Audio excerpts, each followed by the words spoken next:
A murder of one. I tell you, someone's in trouble. Ulf Unmelton crashed through the undergrowth and immediately sank into the sucking mud. Cold marsh water flooded his boots. He looked back and saw that Sasha had not moved from the path. She shook her head and made no move to follow him. From somewhere nearby there was more splashing and a faint cry for help. There, did you hear that? Come help me. I don't trust this, Sasha replied. She hadn't stopped scanning the wild undergrowth around them, as if expecting a band of Jotun to erupt out of the reeds at any moment. What's not to trust? Ulf grabbed at the slim trunk of a beggarwood tree and pulled himself out of the mud. On firmer ground, he started to pick his way towards the sounds of splashing. Monsters! Called Sasha after him. Monsters, and maybe orcs. This is Kalavesa, not Karov. We don't have monsters here, scoffed Ulf. We've got someone who needs our help, and every moment we waste brings them one moment closer to drowning. Come on, what would Inga Tarn do? He heard Sasha swearing, and then the sound of her following after him. It never failed. His Varushkan friend wanted more than anything else to live up to the example of the heroic exemplar of courage. His smile faltered on his face, though, as he burst through a stand of tall rushes and found himself staring at a large pool of dark, scummy water, hidden from the road by the stunted beggarwood trees. An empty pool with no sign of anyone drowning. Was he too late? Before he could do more than open his mouth to shout something, half turning back towards Sasha, something snapped closed around his lower leg, cleaving through the heavy leather of his boots and his greaves. He yelled, and went down into the mud, desperately trying to draw his sword. Before he could do more than get a few inches of it out of its sheath, something heavy landed on his chest, driving all the wind out of him. It was nothing human, nor orc. An emaciated horror with yellow eyes the size of dinner plates, and a frog-wide mouth of jagged fangs loomed over him, cackling. He tried to struggle free, but despite its stick-thin limbs, it was simply too strong for him. It raised a hand that seemed to be mostly razor-sharp claw, and Ulf could hear the labyrinth calling. As a massive, two-handed hammer walloped into the side of the creature's head, sending it flying. Sasha roared her battle cry, "For Inga Tarn!" and stepped over Ulf's prone form. His attacker was briefly stunned, but scampered away through the reeds, keening. They heard it splash into the water, and the wailing stopped. "No monsters in Kalavesa, then?" said Sasha. "One monster, then," said Ulf. He tried to stand, but his torn leg wouldn't support his weight. All around them, the keening started again. "Just one monster, is it?" said Sasha grimly. Ulf didn't answer, just pulled his sword, half sitting, half kneeling. More splashing, and the sound of things moving through the reeds.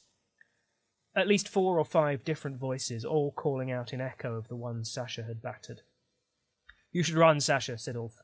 "No point us both dying here, and going down under the claws of swamp monsters is a good death. Just don't tell them how stupid I was to go running off into the marches, all right?" "Idiot," said Sasha without rancour. "What would Inga Tarn do?" Before he could answer his friend, the beasts were on them, and there was no time to think about anything except survival. Overview. Hallow of the Green World has been invoked in the Empire. You can learn about the magical effects of the Imperial enchantment in the Children in Bloom Wind of Fortune. As Hallow of the Green World sweeps across the Empire, it temporarily empowers weak Spring Regio, and encourages the Eternals of the Spring Realm to involve themselves in Imperial affairs. These two effects combine to cause the Spring Eternals to send large numbers of their heralds to the Empire, as long as they have not been declared enemies of the Empire by the Imperial Conclave, of course. The heralds Lofir, Siaka, and Yornagra are not able to enter the Empire without specific ritual summons, and there is no sign that such things have been forthcoming. Of the Eternals the Empire knows about, this only leaves Arhalajan, Irahira, and Osigran free to respond directly to the enchantment. Of the 3, Lord Rain has been especially enthusiastic about the magic, and dozens of his heralds have emerged from Regio across the Empire, apparently as a consequence of a plenipotentiary message sent by Ibis Briarheart, the Archmage of Spring, during the solstice. Their antics are described in more detail in the Rain King Wind of Fortune. The rest of this Wind of Fortune deals with the consequences of prizing open every Spring Regio in the Imperial territories, and the responses of the other Spring Eternals. A Field Guide to Boggarts. 3 different kinds of Spring Boggart have been spotted in the Empire. Not all the creatures emerging from the Spring Realm via the empowered Regio are heralds. A large number of boggarts have also appeared in the Empire. Boggart is a scholarly term used to describe a kind of magical creature found in all 6 of the Eternal Realms. Unlike heralds, boggarts are often akin to vermin, cunning and perhaps even capable of speech, but also driven by powerful instincts that often make them destructive or threatening to mortals around them. When the tide of spring magic is at its height, hundreds of the creatures slip into the Empire, and while many retreat back towards their Spring Regio when the enchantment begins to wane, Some take up residence in those areas and potentially present a threat to Imperial citizens. 3 particular types of nuisance have been identified. Corbs combine the aspect of human and crow to create an awkward, noisy, destructive pest. Cunning creatures, they love to root around newly sown fields, stealing seeds and damaging young shoots. They are particularly tied to the spring resonance for ruin, and in addition to damaging farms, they have the ability to unmake almost anything that comes from mortal artisanship. They can dismantle a barn or a house with distressing speed, and are even capable of shattering weapons and shields. Generally cowardly, they become more bold the more of them there are in the same place. If they have one weakness, it is that they are drawn to children like many boggarts are, apparently seeing them as kindred spirits. Children are rarely harmed by Corbs unless they startle or anger them.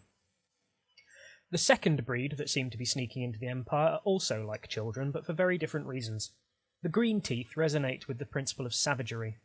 They are vicious yet cowardly killers that possess horrible shark-like fangs and nasty grasping claws.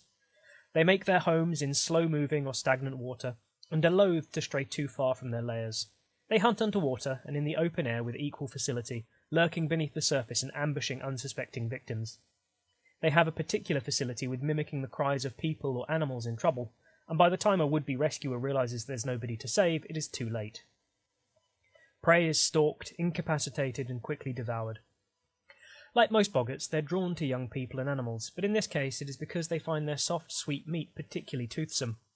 While they don't gather in numbers, there have been some unpleasant incidents in Calavesa and Holberg, as well as sightings of small groups of the beasts in Ossium. The third type who have been appearing in numbers are the Grimalkint. They are drawn to forests and woodlands, and like to feast on magical materials. If enough of them gather in one place, they can become a serious inconvenience to Imperial forest owners. Dealing with them is no simple matter. They resonate strongly with principles of fertility and sickness. Attempts to drive them off with violence have been largely unsuccessful because anyone harming a Grimalkint directly finds themselves cursed with a malediction of illness, and when one is killed, a new one quickly turns up to replace it. There is some speculation that the things might actually be unkillable, but slaying one somehow creates at least one more to replace it. Threats of the Grimalkint. The boggarts known as Grimalkint are being drawn to Imperial forests.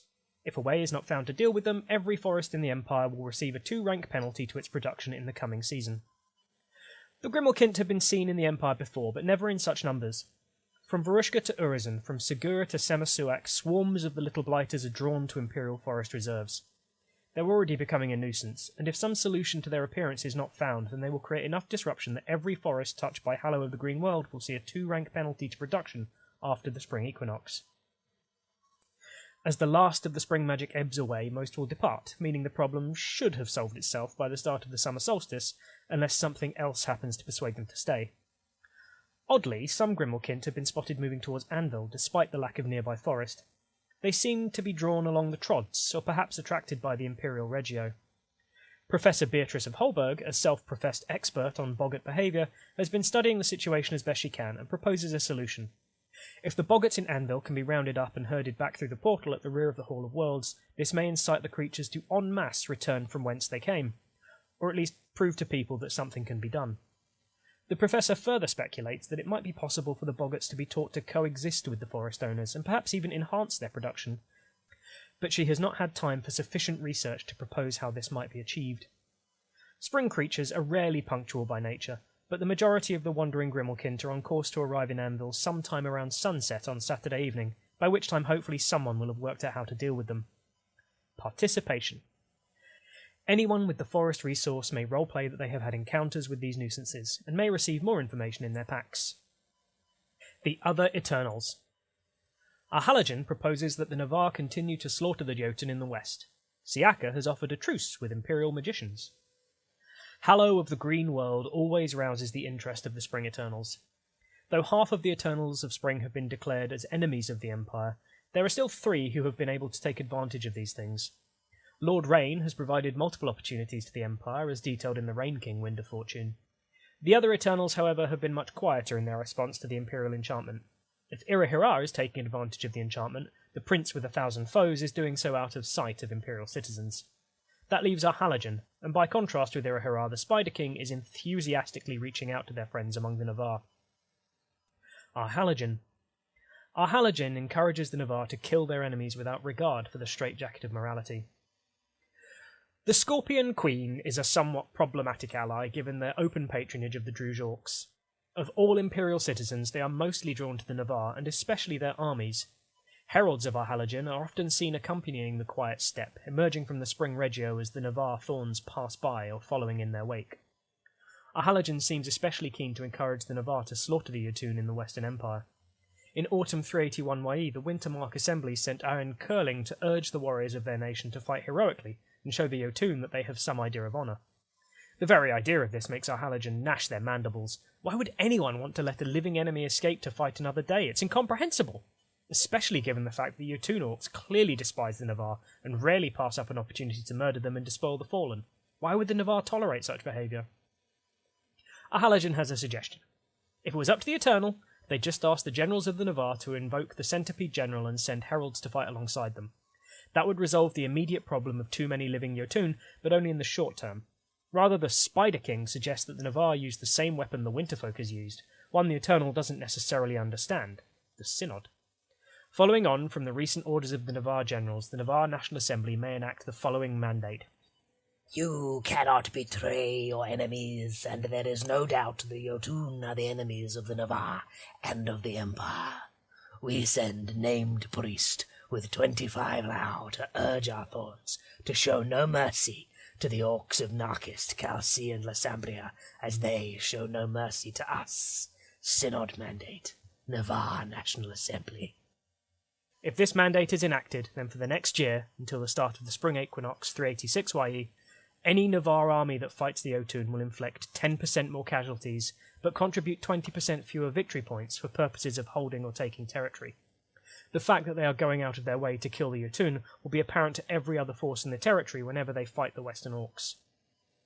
If the Navarre take advantage of this to slaughter the Jotun, it may be possible to make this benefit permanent. If our halogen's suggestion is accepted, then the Eternal will also share his power with them in a more direct way. Our halogen will provide the Vates with an arcane projection that will allow them to draw directly on the Eternal's power to enchant a Navarre army so that they can more effectively slaughter their enemies. Mother of Rex. A Grendel follower of Siaka has delivered a message to Imperial citizens on behalf of her mistress. The Mother of Rex is a deadly force of unbridled destruction who revels in bloodshed and savagery. She has been an enemy of the Empire for some time now, and has sent her heralds to attack the Imperial Conclave directly in the Hall of Worlds on at least 2 previous occasions. Shortly before the spring equinox, however, an unexpected message from the Maelstrom is delivered to the Empire by 3 Grendel Orcs. These are not the richly dressed and cleverly spoken emissaries the Empire is familiar with. These Orcs are roughly spoken, scarred and uncouth, full of barely restrained violence. They have apparently been sent by the mistress of the Temple of Tempest Jade on the other side of the Bay of Katazar to make an offer to Imperial Conclave. High Priestess Siobhan, chosen voice of the Mother of Rex, has received several magical missives from a freeborn corsair, bragging about the Empire's strength. The Empress of Sharks has heard of things happening in the Empire that intrigue her, the savage killing of Jotun in the west, the cold-blooded strategies of the Northern Imperials, the frenzied slaughter in the east, the bold and ruthless assaults on Chalonsio and Rakensgrab, and the thunderous storms invoked by Imperial magicians to shatter the old and make way for fresh blood. She would very much like to send her servants to observe such things for herself, especially given the imminent shattering of the chains of peace, presumably the treaty between the Grendel and the Empire. On behalf of her mistress, High Priestess Siobhan asks that the Imperial Conclave remove the barriers that prevent Siaka sending her heralds into the Empire, i.e., remove her enmity. If they do so during the spring equinox, the Grendel magician claims that her mistress agrees to send no more than half a dozen of her children into the Empire to see what they're about, and to consider whether there might be hope for Imperial pirates after all. She explicitly promises that she will send none of her heralds to slaughter the weak magicians of the Imperial Conclave at their deliberations during this period. Some consider it odd that this self-styled High Priestess offers to help the Empire improve their relationship with Siaka, who until now has favoured the Grendel exclusively. On the other hand, it may well be that Siobhan cares more about what her goddess desires than she does for the edicts and concerns of the Salt Lords. These letters appear to have caught Siaka's attention, and her High Priestess does not balk at delivering a message on her behalf. It might be a trap or a trick, but experienced spring magicians think it very unlikely. Siaka is not like our halogen. She revels in a furious battle and open destruction. Stealth and treachery are simply not part of her eternal nature. Of course, this promise of amnesty is only for 2 seasons, so nobody should make any assumptions about what would follow after that time. Making peace is also not a part of Siaka's nature. Further reading. Children in Bloom, The Magical Details of the Hallow of the Green World. Rain King, What Osigran is Up To.